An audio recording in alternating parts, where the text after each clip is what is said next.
Abang-abang yang risau telur bengkak sebelah tu, itu salah satu petanda angin pasang atau hernia. Cuma masalah utama hernia bukan usus kotor semata, tapi tekanan dalam perut yang terlalu tinggi. Sama ada sebab angin, sembelit atau radang usus bawah. Bila tekanan tinggi, isi perut boleh tertolak keluar ke kawasan bawah pangkal ari-ari. Ramai lelaki tak sedar, setiap kali rasa senak bawah perut, angin tersekat atau benjol naik bila berdiri, itu bukan angin biasa. Itu tanda awal angin pasang atau hernia yang sedang terbentuk perlahan-lahan sebab tekanan dalam perut terlalu tinggi. Mula-mula rasa macam angin je, tapi bila batuk kuat, angkat barang berat atau teran masa membuang, tekanan tu makin tolak usus keluar ikut ruang otot yang dah lemah. Sampai satu masa, benjolan tu kekal ada dan tak boleh masuk balik, dan kalau dibiarkan, boleh sebabkan senak melampau atau usus tersumbat dan jadi sembelit kronik. Kau pernah rasa tak bahagian bawah perut tiba-tiba berat?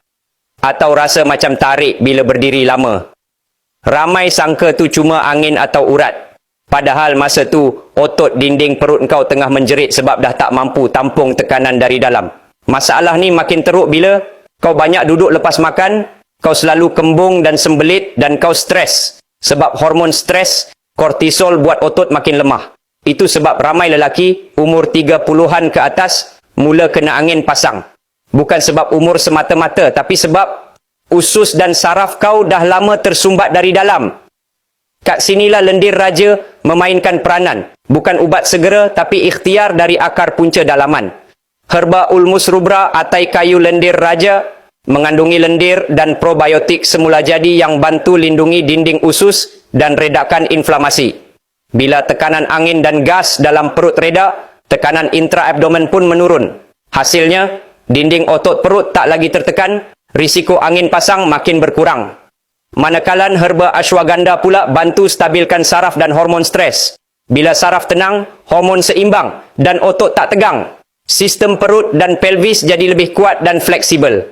Gabungan dua bahan ni buat sistem pencernaan, limfa dan otot perut bekerja lebih tenang untuk angin berlebihan dikeluarkan, radang dalaman reda, otot kembali stabil dan kuat. Serta risiko hernia dicegah dari awal. Kalau kau dah mula rasa senak bawah perut, jangan tunggu sampai benjolan tu turun. Sebab bila dah turun, doktor kata memang kena bedah je. Mulakan dari sekarang, jaga tekanan dalaman, kuatkan otot dan lindungi usus kau dari akar punca. Ikhtiar dengan lendir raja bantu tenangkan saraf, stabilkan hormon dan kuatkan sistem dalaman sebelum terlambat. Lendir raja, herba pencegahan dalaman untuk hernia, saraf dan tenaga lelaki. Aku berani rekomen sebab kapsul lendir raja ni lulus kajian makmal saintifik dan produk buatan Muslim. Tekan back atau link bawah ni sekarang.